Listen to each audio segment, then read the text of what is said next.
Is it really to anybody's sure surprise that the WWE, which was actually scheduled to debut next month, October, is not happening, at least not anytime soon? The company World Wrestling Entertainment, as you know, WWE, has officially, earlier this year, put the network on hold, delayed it. I'm sorry, not on hold, but they delayed it until pretty much the end of this year. And now that we're at the end of this year, WWE themselves have realized that it's just not really practical, and that basically they can't get anybody to sign on because it's just too expensive to run WWE's network. But the big reason is that not even 100,000 homes would actually, I don't know how they figured these, what would you call this, percentage maybe, I don't know.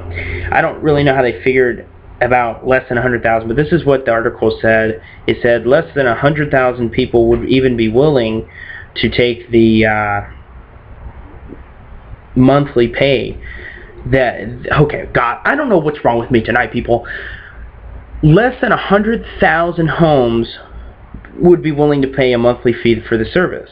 You know, and I can't really blame people for that. Me personally, there's no way. You know, WWE, professional wrestling, WWE, whatever you watch, TNA or the classic ECW, WCW, NWA, it doesn't matter what you watch. One thing is certain: you can only watch so much wrestling before you're just like, all right, I'm bored, And I personally just got back into watching wrestling on Netflix, but for a long time I didn't feel like it because, we get it every week as it is. So then you have the WWE Network come along, and all of a sudden it's, all of a sudden now we're getting WWE programming 24/7, 365 a year, and it's like, well, Jesus, who really needs that much wrestling? And the answer is nobody.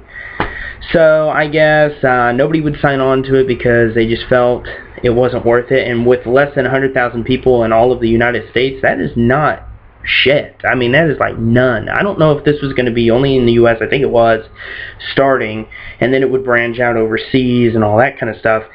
But yeah, that's what it says. So if you were one of the people that were willing to pay for the service, bad news for you. WWE has indefinitely put it off, which means they are completely done with it. They're not going to plan it anymore. No more commercials for it. And they said even if they did decide to move on with it, it wouldn't be ready in 6 months to a year. It would take it over a year from now to get ready. So even if they do decide to pick it back up for whatever reason, WWE's network will not be up and running in probably about 2.5 to 3 years from now, and that's a long time to wait. Anyway, you guys, that's about it. I want to wrap this video up. WWE Network is not happening, and that is 100% confirmed. This is the Keith Carnes. Rate, comment, and if you liked what you saw here, subscribe for more. I take suggestion videos. Just write what you want me to talk about, and I will talk about it. Anyway, this is Keith Carnes. Peace.